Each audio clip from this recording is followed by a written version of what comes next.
Lémi, c'est une histoire de mots qu'on met sur les choses, d'idées qu'on confronte et partage. Une histoire d'esprit critique, quand il apprend à faire la part des choses. Part du vrai, du faux, du fabriqué, dans le flot des images qui dépassent la pensée. Une histoire de mots qu'on met sur le monde, pour le comprendre, le raconter, chacun à sa façon. Le regard futé et affûté, pour lui donner un ordre, un visage, qu'il n'a pas sans ce regard qu'on se construit à travers le regard des autres.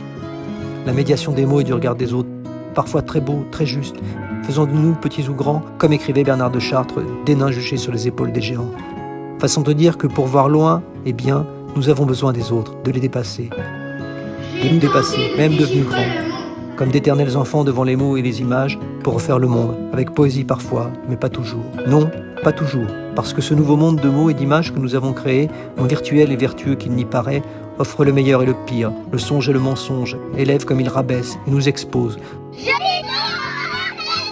nous surexpose, nous déboussole, faisant du géant un ingénu, de l'enfant un génie, capable, avant même de savoir marcher ou parler, de surfer sur les mondes, mais peinant à mettre du sens quand l'information arrive informe ou infirme, et qui, à force, nous submerge, nous pollue, ou quand la nouveauté n'est pas toujours un progrès pour l'humanité.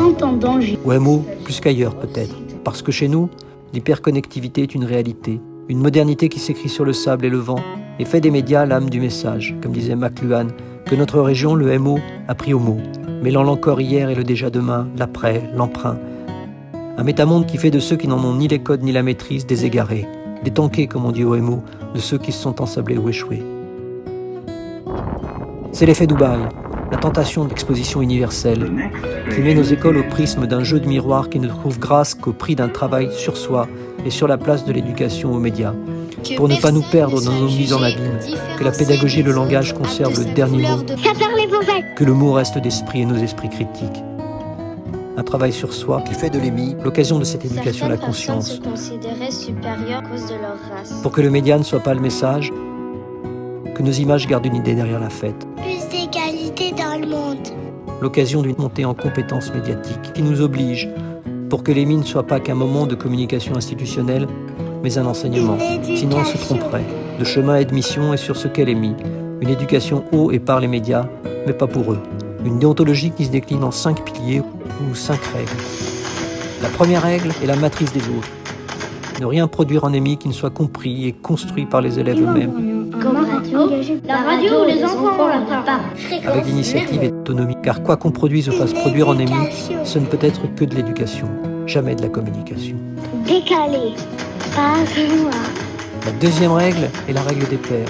L'occasion de se souvenir que l'autre en éducation, c'est d'abord un élève qui aide, parle, écoute, conseille, ressource. C'est la chance de nos écoles de tous les bouts du monde, notre apanage, notre panache, notre différence, notre capacité à différencier que d'accueillir et de pouvoir mêler des élèves de tous âges, de la maternelle au lycée. La possibilité d'une griffe, d'une signature, d'une autre médiation dans un monde qui sépare et préfère communiquer à distance. La possibilité d'une excellence par tous dans l'excellence pour tous. De remettre du sens, de sortir de sa bulle. La possibilité d'une liberté. Pour toi, qu'est-ce que c'est? Comme une ode à la vie, à l'autrement et à l'autrui. Pouvoir vivre. Une revanche sur la peur, la maladie. Pouvoir vivre? Vivre. La troisième règle, c'est celle du fair play, du faire plaisir. L'occasion, comme à toute pédagogie de projet, de redécouvrir le plaisir du jeu, où chacun peut entrer ou sortir en liberté. Une éducation à la liberté et au plaisir qui ne s'enseigne pas, mais qui s'imprègne par le jeu. Parce qu'en émis plus qu'ailleurs, le produit, c'est l'enfant. L'enfant qui crée, s'amuse, apprend en s'amusant. Pour le plaisir de partager, avec créativité, humilité et gratuité. Comme un plateau de rédaction ou de cinéma, comme un cours de théâtre, de rue ou d'ombre, en se jouant des apparences, mais en transparence, sans tricher. Car tricher n'est pas jouer, chacun le sait. La quatrième règle, c'est l'action. La pensée mise en action qui prend corps et se donne de la voix et met en aventure de l'autre d'abord, de l'intelligence avec l'autre, en passant de l'autre côté du miroir, derrière les mots, les micros, les caméras, en apprenant à raconter pour regarder, dire pour lire, sous tous les angles, sur tous les modes, en visitant tous les langages, en découvrant toutes les ficelles, l'art de glisser d'un monde à l'autre contre les lois de la gravité et de l'ennui, pour garder le rêve du côté de l'enfance et de l'humanité, apprendre à lire entre les lignes du monde, avec révolte ou avec théâtralité.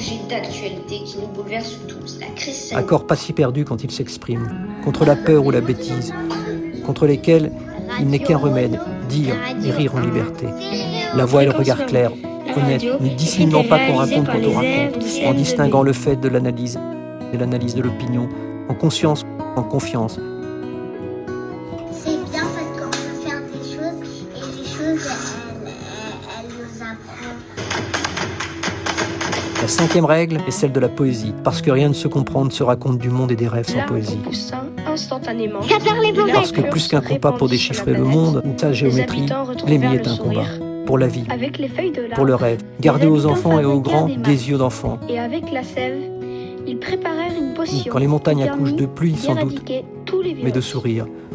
Que le beau dit le vrai, dit le bien, en liberté. Merci de nous avoir écoutés. Pour moi, la liberté, c'est quand tu as le droit de faire ce que tu veux. Les oreilles sont bien plus garçons que les autres. Tout ce que l'esprit et l'élégance élèvent contre le bas qui blesse, le raccourci, c'est de l'Émi. Elle fait un livre et lire. Quand les livres délivrent, ils font leur cinéma pour offrir à chacun contre la nuit un habit de mille et une lumières.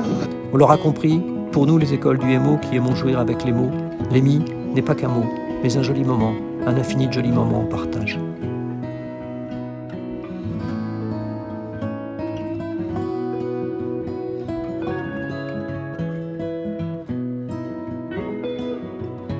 Époustouflant. Pour finir en beauté, Radio Ashkaba du Turkménistan.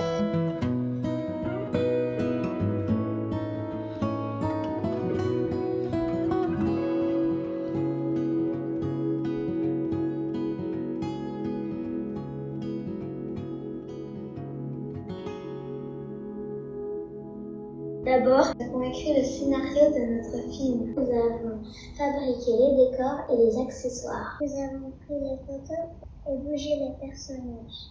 Pour finir, nous avons monté le film.